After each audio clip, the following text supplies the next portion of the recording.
Mga kabunyog, mga kababayan, welcome sa isa na namang episode dito po sa ating Attorney Enzo Bunyog. Ito po ay ito po ay bago kong YouTube channel, Attorney Enzo Bunyog. May counterpart din po ito sa Facebook, Informador. Iba po ang live ko dito. Dito medyo mga tatlong topics ang dinidiscuss ko at tuloy-tuloy. Para medyo mahaba-haba ang talakayan natin. Tulad ngayon, tatlong topics ang naisip kong pag-usapan natin. Una, patapos yung rally doon sa Forbes Park nila Kiko Barsaga. Kakasuhan daw ng Homeowners Association ng Forbes Park. May kumakalat na kakasuhan si Barsaga. Pangalawang topic natin, ito si Trillanes talagang sinigurado. Sinigurado na si Bato at Bongo, mga unang bahagi ng taong 2026, lalabas na ang warrant of arrest at posible silang maaresto. Yan. At panghuli, yung bangayan ni Attorney Jess Falses sa ni dating Comelec Commissioner Ruin Aguanzo parang lumalalim. Tumitindi. Kung anong pinagbabangayan ng dalawang ito, pag-usapan natin. Si Attorney Jess Falses, sinusubaybayan talaga nito yung rally ni Barsaga sa Forbes Park. Bago yung rally, nagko-comment na si Attorney Jess Falses. Tingnan nga natin, baka naman langawin yung rally na yan ni Kiko Barsaga. Tapos, nung natapos na yung rally, ito yung comment ni ni Jess Falses. Out of the 100,000 plus likes and shares ni Kiko Barsaga sa Facebook calling for a Forbes Park protest, only around 100 went and showed up, and that's being generous. He is definitely all meow and no bite. And I can see a landmark Supreme Court case coming. Forbes Park versus Kiko Barsaga. Teach that cat a lesson. So, parang, ito, pinapaano na, ewan ko kung may contact may kakilala si Attorney Jess Falses na homeowner o officer ng Forbes Park Homeowners Association. O kaya baka parang pinuploat niya ito, binibigyan niya ng hint or tip ang Homeowners Association ng Forbes Park na posible pwede kayo magsampa ng kaso laban diyan kay Barsaga. Ano yung posibleng kaso? Siyempre, yun na nga, naalala nyo, nag-live ako niyan. Ang live ko, ano bang plano nito ni Kiko Barsaga? Seryoso ba ito? Delikado yung ginagawa niya. Unang-una ang issue mo, korupsyon. Korupsyon. Siyempre, at saka yung mga ini-invoke mong rights, Bill of Rights. Bill of Rights, constitutional rights mo yon. Pero yung mga Bill of Rights na yan, nakadirect yan sa Estado, sa gobyerno. Hindi sa private citizens. Hindi sa private citizens. Ang problema yung mga nakatira dun sa Forbes Park. At yun, private na homeowners association yun. At hindi naman mga pipitsugin yun, mga pinakamayaman sa Pilipinas yun. Yun ang pinaka-exclusive na village para sa mayayaman. Tapos aanuhin mo, ikakalat mo sa social media, mo na pasukin natin ang Forbes Park. Alam naman natin yung mga nasa Forbes Park na yan.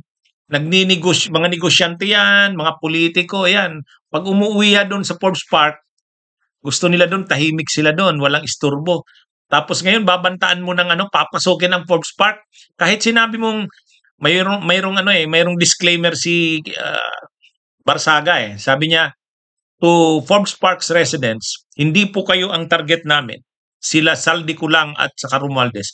Pero hindi yun, hindi nila tatanggapin yung ganung Siyempre, yung pangamba nila, ang iniisip siguro ng mga nasa Forbes Park, yung mga mayayaman doon, baka mangyari yung nangyari sa Indonesia at sa Nepal. Di ba? Nagkagulo, linusob ng mga tao. Yung napipigure out nila, baka yung nangyari nung September 21 na may mga sinunog sa rekto, nagkabatuhan, nagkaroon ng karahasan. Baka parang iniisip nila, Gano'n ang ano, gano'n yung, pinaplano ni Barsaga. Oh, bagamat sa aktuwal, sabi na natin parang mahirap mangyari 'to, pero delikado 'tong, mga pinapanawagan na ito ni ano, ni Barsaga. Oh, kaya actually may punto si ano diyan, si Attorney Jess Falses na ah, ah, posibleng magkaroon ito ng kaso si Barsaga. Kaya din siguro si Barsaga nag-tone down. Unang-una, hindi sila nagtipon-tipon dun sa harap ng Forbes Park. Dun sila sa Raha Sulaiman. Ha? Ah, may mga pakulo pa itong si ano, may mga pakulo pa itong si Barsaga nakaupo sa isang monoblock chair. Solo siya. O pero pakulo na lang 'yon. Hmm? Nandun siya nakaupo. Oh, alam naman natin mahilig sa drama itong si Barsaga. Pero hindi sila nagkaroon ng pagtitipon dun sa Forbes Park. O siguro, naanuhan na siya, na-advise na siya, huwag kang mag-ano doon. Ha? Kakasuhan ka doon, anuhin ka doon, aarestuhin ka kapag nag-rally ka doon sa harap ng Forbes Park. Kaya yung mahabang rally nila na nagsalita sila doon sa Raha Sulaiman. Sa Raha Sulaiman nila ginawa. Tapos, nang nagmarcha na sila, hindi naman sila kaagad sa Forbes Park pumunta sa Dasmariñas Village. O, ang palusot ni Barsaga, naligaw daw sila. O, tapos pumunta man sila doon sa Forbes Park, hindi naman tumagal, parang dumaan lang. Sus, kumbaga, ang malinaw diyan ay takot din naman pala itong si Barsaga. Kasi kung hindi takot, kung talagang seryoso, yung yabang niya na yon, may mga pasalita-salita pa siya na ano, recorded message niya na, no? Ha? Sa lahat daw ng mamayang Pilipino, samahan daw siya sa kanyang ano, papasukin na daw ang ano, ang Forbes Park. Pero papaano ang kaso doon? Ang kaso doon, siyempre, yung pagbabanta yun eh. Papasukin. Ha? Papasukin ang Forbes Park. Ano yun eh? Threat. Mm. At saka yung siyempre yung ano doon, para ka nag-i-incite ng sedition doon. Unang-una, ang sedition, ang sedition hindi lang against sa gobyerno. Ang sedition against a class of people. Ay mayayaman ang nandun. Parang sinabi mong, pasukin natin ang lugar ng mayayaman. Di para ka nag-i-incite ng sedition, ay yan pa namang mayayaman, takot yan na mag-aklas ang mahihirap. Di siyempre, ano yun, magka-qualify din yun sa para kang nag-incite ng pag-aklas. Pasukin ang Forbes Park. Doon nakatira ang pinakamayayaman sa Pilipinas. Kaya ano to, hindi ano, hindi imposible na masampahan ito ng kaso si Barsaga. Iba pa dun sa ethics complaint. Ang sa ethics complaint naman kasi dun sa Senado ay sa Kamara, ano yun? Sa kanyang gawi yun bilang congressman doon sa ano, ay di ba? Kuha ng video itong si ano doon sa ano, nagsesesyon ang Kamara. Tapos may pang meow-meow pa siya doon. Parang ginagawa niya ng hindi kagalang-galang ang Kamara. Kaya ano, pero pwede ring madagdag ito doon sa inciting to ay itong pag-i-incite niya ng ano, parang sedition. Pwedeng maging bahagi din ito sa kaso doon sa Kamara, doon sa ethics complaint. Pero separately, yung mga residents ng Forbes Park ay pwedeng magkaso dito kay Barsaga. Pwedeng umabot ano yan, sa Supreme Court yan. Magiging landmark case yan. Tama yung sabi ni ano, ni Attorney Jess Falses. Forbes Park versus Kiko Barsaga. Abangan natin. Hindi, wag nating sabihin walang pambayad ng abogado yan. Mga Forbes Park residents yan, pinakamayaman yan.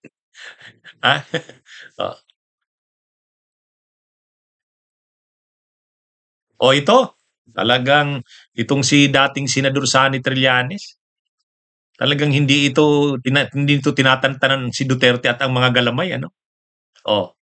Ngayon, si ano, si Trillanes, matapos ma-deny yung interim request ni Duterte, ang sabi niya, susunod na diyan. Aarestuhin na diyan si Bato at si Bongo. Sigurado ako niyan. Hindi man lang nagsabing sa tingin ko sigurado siya. Sigurado daw siya aaresto si Bato tsaka si Bongo. Si Sara hindi niya pa raw sigurado, pero si Bato at si Bongo sigurado siya. Oh. Sabi ni Trillanes, kasi nakita niya na yung ano eh, galing siya ng ICC sa Dahig. O, nakita niya na daw yung mga dokumento niyan. At talagang posible na lumabas yung arrest warrants dito kay Bato at Bongo mga first quarter o mga unang bahagi ng 2026. Hindi nakakayanin ngayong 2025. Pero sa 2026 sigurado daw yun. Ayon kay Trillanes. Hmm? Kasi yung papel nila Bato at nila Bongo sa mga kaso ni Duterte kinakaharap ay ano eh malinaw. Oh. Doon sa mga kaso sa Davao, siyempre involved si Bato, involved si Bongo doon. Yung naging presidente si Duterte, involved na naman si Bato at involved si Bongo doon. Paano na involved si Bato at Bongo doon sa Davao? Ay alala, si Bato na yung chief of staff ng Davao noon. Ay chief of staff, chief of police. O kaya yung mga sinagawang Davao Death Squads, yung mga pagpatay sa Davao, yung mga pinagmamalaki ni Duterte na pinapatay ang mga kriminal. Kaya tahimik daw ang Davao. Si Bato ang kanyang chief of police doon. Kahit nung si Sara Duterte ang mayor, chief of police pa rin si Bato. At si Bongo naman, alalay ni Duterte. Kaya yung mga order ni Duterte, saan dumadaan? Sinong kasangkapan niya doon? Tagadala noon, taga-relay ng mensahe, taga-bigay ng reward. Si Bongo. Nang naging presidente si Duterte, ganun din. Chief of police, ay PNP chief na si Bato. Pinatupad yung organizational policy ng Tukhang. Yung pag-liquidate sa mga high-value targets. Pinangalanan na si Bato. Pinangalanan na si Bato sa mga dokumento ng ICC. Sinabi na yan ng mga abogado, nandun talaga ang pangalan ni Bato. At itong si Bongo, ayun, nandun na si Ruy Garma eh. Pagka-deny ng political asylum ni Garma sa US, tinurn over ng US authorities, pagdating dito sa immigration, dinala kaagad sa pinayagan si Garma na makapunta ng Malaysia. Kasi nandun na yung mga ICC, naghihintay. Pagdating doon sa Malaysia, kinuha ng ICC, dinala na sa ICC. At kinumpirma yan ni Trillanes na nasa ICC na si Garma. O si Garma, ang damaging niya na testimonya tungkol sa drug war ni Duterte, si Bongo. Kasi ang sinasabi ni Garma doon nang nag-appear siya sa kamera, ang sinabi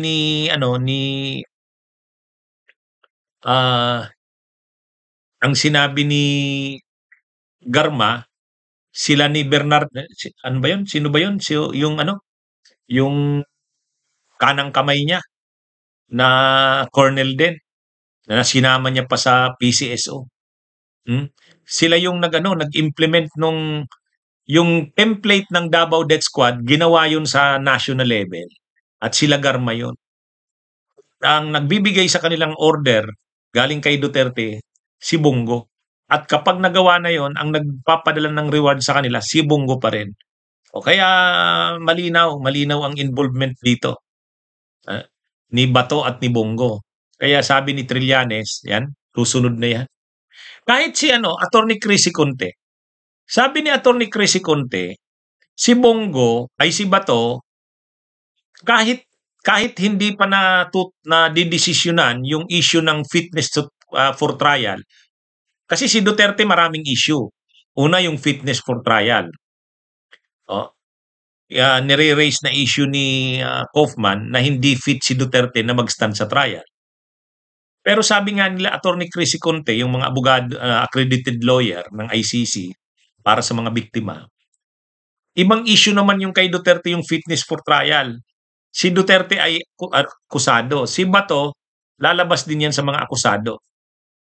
So, separate si Duterte kay Bato.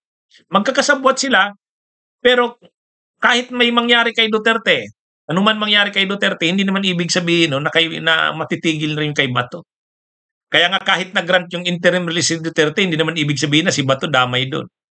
At yung issue ni Duterte ng fitness to stand trial, hindi kasama si Bato doon.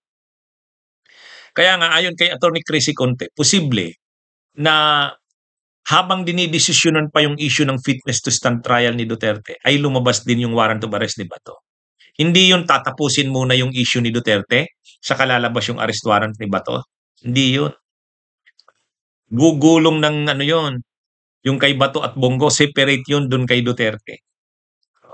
Kaya yan yung ano, yan yung nilinaw ng ano, mga lawyers ano. Oh, ito.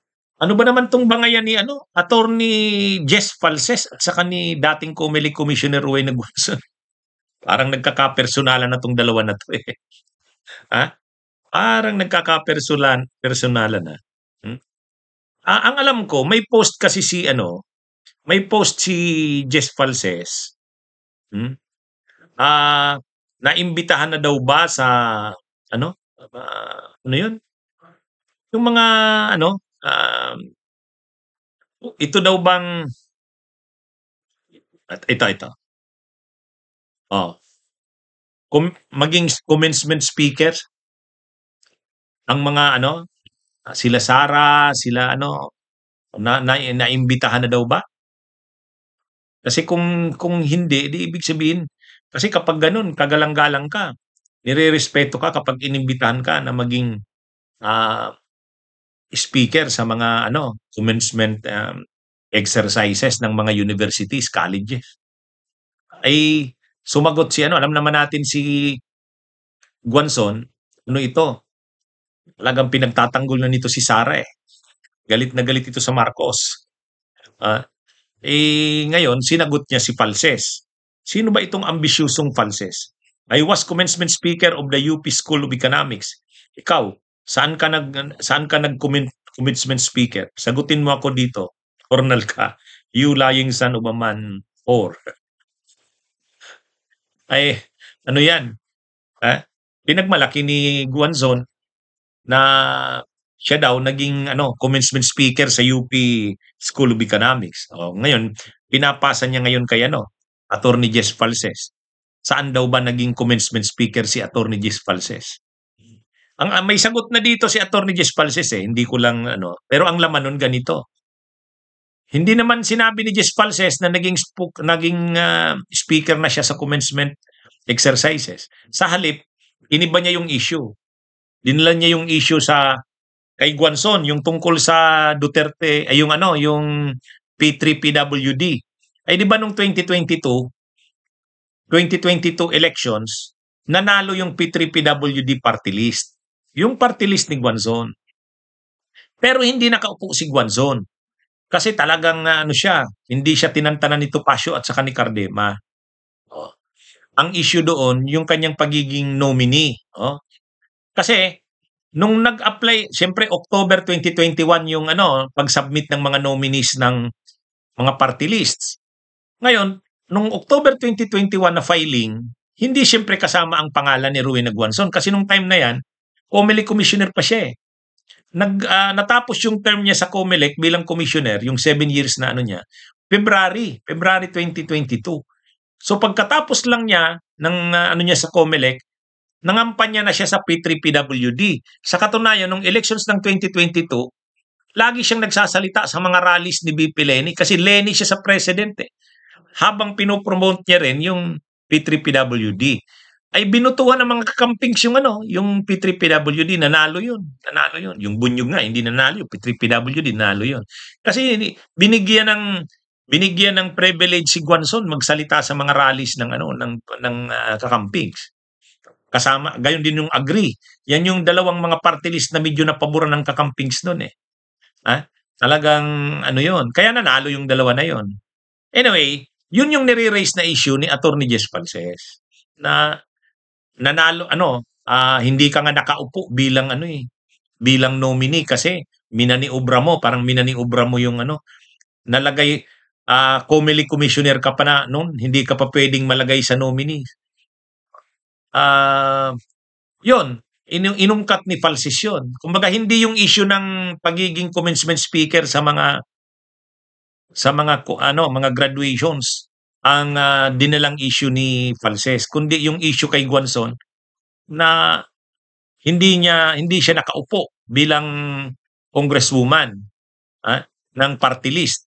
Oh, kaya 'yun yung ano,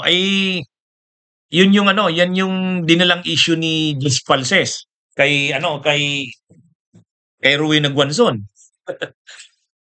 Kaya nag-iinitan yung, dalawa. Ang alam ko ngayon may latest pang post na naman si Palses, si Attorney Jess Palses, eh, kaya ka hindi na binuto ng mga kakampigs itong 2025 kasi Duterte na nga si Guanzon.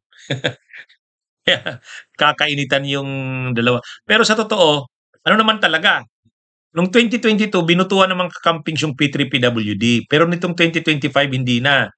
Kasi si Guanzon, though sinasabi ni Guanzon hindi siya DDS. Ah, pero malinaw talagang napakaano niya, anti-Marcos lalo na kay Romualdez. Talagang mainit ang dugo ni Guanzon kay Romualdez. Hmm. Tapos may counter na naman si Guanzon. Linabas ni Guanzon yung tungkol kay Chris Aquino. Oh, yung Supreme Court case nito ni Jess Palces. Oh, kaya labasan sila ngayon ng ano. Labasan sila ng baho ngayon. Si Attorney Jess Palce, si Guanzon. Ewan natin kung saan patungo tong bangayan ng dalawang ito. Anyway, o yan mga kabunyog mga kabayan, ito po ang ating Attorney Enzo Bunyog at Informador.